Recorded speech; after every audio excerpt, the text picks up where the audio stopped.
দিয়ে দিয়েছে দর্শন। উত্তর দেশে রাজা হলো বিক্রম রাজা। তাই অষ্টবর্ণের অশ্ব দেখে ডেকে ডেকে বলেছে সৈন্যদের এই অশ্ব তোমরা বন্ধন করো, কারণ আমার জীবনে আমি এত সুন্দর অশ্ব কোনোদিনও দেখি নাই। তাই কি করেছে সৈন্যরা সবাই মিলে এই অশ্বকে বন্ধন করেছে। আর এদিকে ছোট রাজা সারথীকে ডেকে ডেকে বলেছে সারথী, দেখো তো অশ্ব কোথায় গেল? ওই যে অদূরে দেখা যাচ্ছে কোন রাজা বন্ধন করেছে, ওই তো বিক্রম রাজার সৈন্যরা বন্ধন করেছে। তাই ছোট রাজা গুটি গুটি করে সন্ন্যাসীর পরে গিয়ে বলছে এই অশ্ব বন্ধন করেছো কেন? আমরা করেছি। কেন করেছো? এমন সুন্দর অশ্ব আমরা কোনোদিন দেখিনি, এই অন্ধ বন্ধন করেছি আমরা। এই অশ্বে আমরা খেলাধুলা করব। এই অশ্ব ছেড়ে দাও। বিনা যুদ্ধ অশ্ব ছাড়া যাবে না।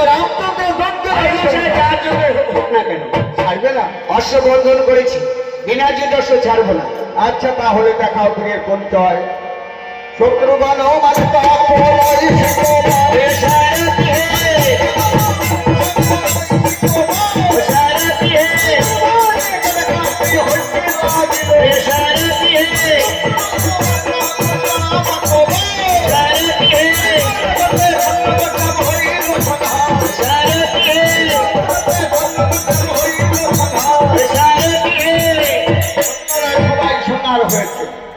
সারথী, হ্যাঁ বলুন। দুটি দেশ আমরা জয় করেছি। হ্যাঁ, এইবার পশ্চিম দিকে যাত্রা করতে হবে। এইবার আমরা পশ্চিম দেশে যাত্রা করবো। উত্তর দেশে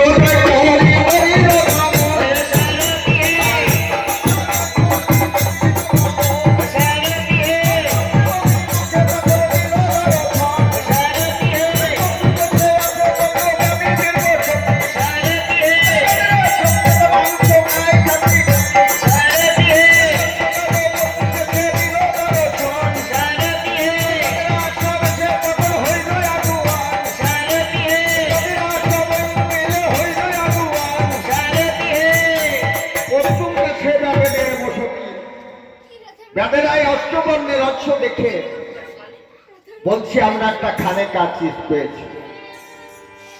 তাই বেদেরা সবাই মিলে অশ্বকে বন্ধন করেছে। আর এদিকে ছোট রাজা সারথীকে ডেকে ডেকে বলেছে সারথী, হ্যাঁ বলুন। দেখো তো অশ্ব কোথায় গেল?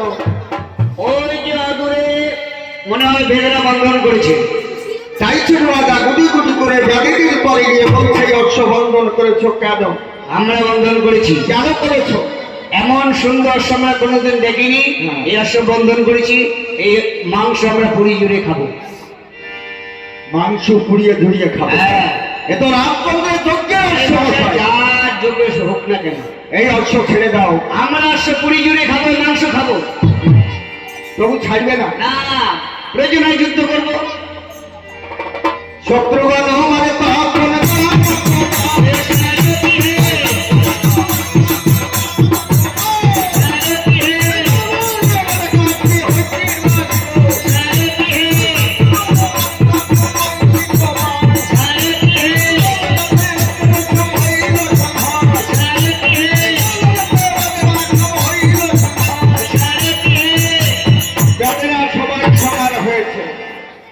সারথী, হ্যাঁ বলুন।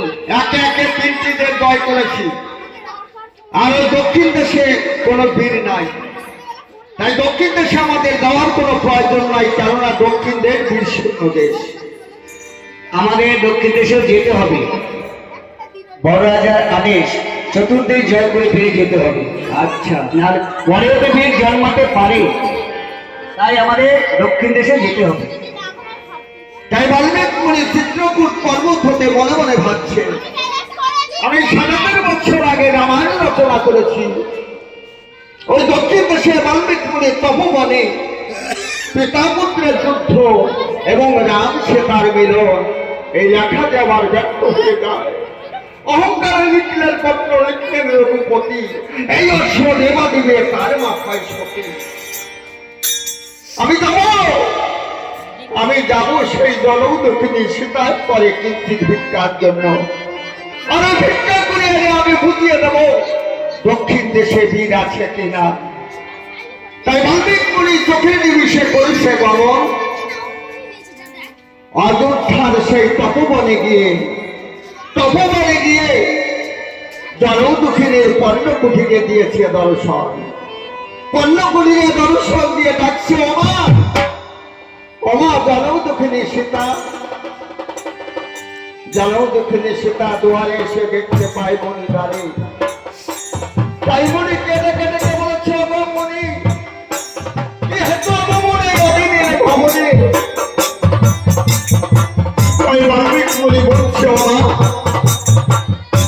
তোমার পরে আমি এসেছি কিঞ্চিত ভিক্ষার জন্য, আমাকে কিঞ্চিত ভিক্ষা দিতে হবে। এখন আমার খবর করি জনও দুঃখিনী কেঁদে কেঁদে বলছে, ওগো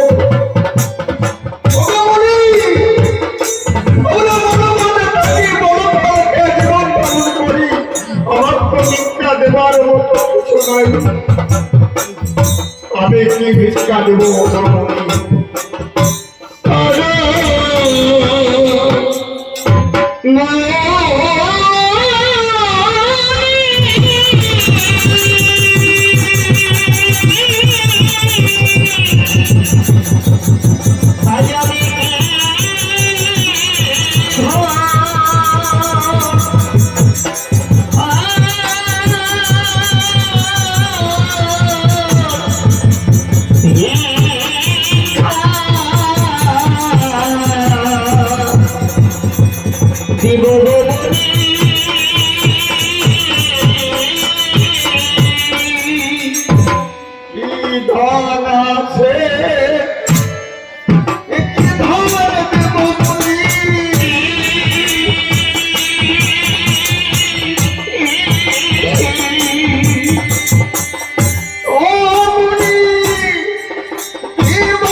আমি ত্রিসূত্র অঙ্গীকার করব, তবু আমি ভিক্ষা না নিয়ে যেতে দেব না। আমি এই ত্রিসূত্র অঙ্গীকার করছি, আকাশ পাতাল গ্রহ তারা সবাইকে আমি শান্তি রেখে বলছি, উনি আমাদের কাছে ভিক্ষা চাইবে, আমি অনেককে সেই ভিক্ষাই দেব। এই তো আমি ত্রিসূত্র অঙ্গীকার করেছি মুনি। এইবার তুমি বলো আমার কাছে কি ভিক্ষা চাও?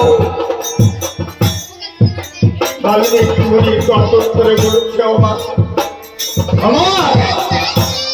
তোমার কাছে আমি ভিক্ষা চাইব,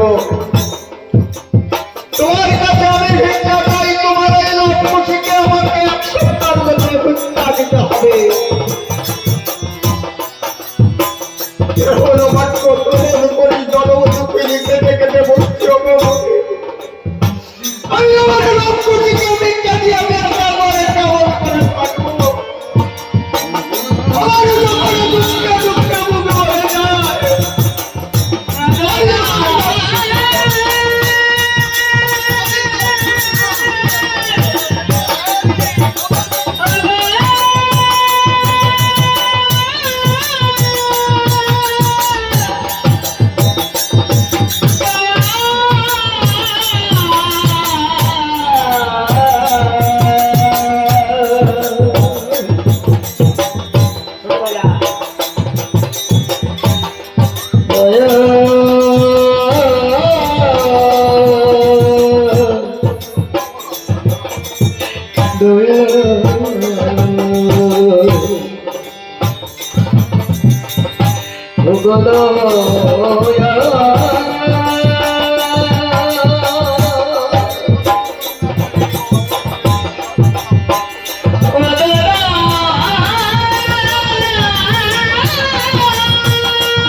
তার পর্ণ কুঠি দিয়ে পথে করেছিল।